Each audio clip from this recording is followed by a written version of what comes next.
L'histoire de Victor, roi de l'empire Zoga. Dans les terres lointaines de Zoga, un empire né de volcans noirs et de plaines dorées, naquit un enfant dont le destin devait changer le cours de l'histoire. Il s'appelait Victor, l'enfant du présage. La nuit de sa naissance, les anciens virent une étoile rouge traverser le ciel. Selon les oracles, cela annonçait un roi capable d'unir la force et la sagesse.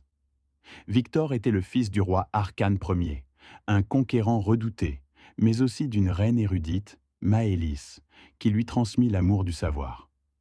Très jeune, Victor apprit l'art du combat, mais aussi la lecture des chroniques, la diplomatie et la compréhension des peuples de l'Empire. La chute et l'exil. À 15 ans, un complot éclata.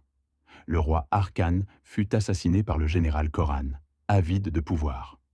Le palais fut pris, et Victor dut fuir pour survivre.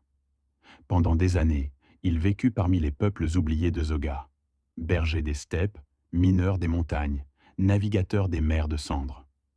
Il découvrit la souffrance causée par la tyrannie et jura de ne jamais régner par la peur. Le retour du roi. À 25 ans, Victor revint, non pas avec une armée de mercenaires, mais avec l'appui des peuples unis. Sa bannière ne portait pas l'or des anciens rois, mais un symbole nouveau. Un cercle brisé, devenu flamme, signe de renaissance. La bataille finale dura 3 jours.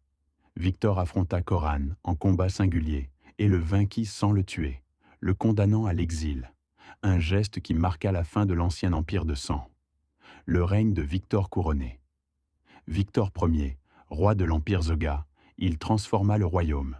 Abolition de l'esclavage, conseil impérial composé de représentants de chaque région, écoles ouvertes à tous, armées protectrices et non conquérantes. Sous son règne, Zoga devint un empire respecté plus que craint. La légende. On raconte qu'à sa mort, l'étoile rouge reparut dans le ciel. Les chroniques disent « Victor ne régna pas par l'épée, mais par le lien qu'il sut créer entre les hommes ».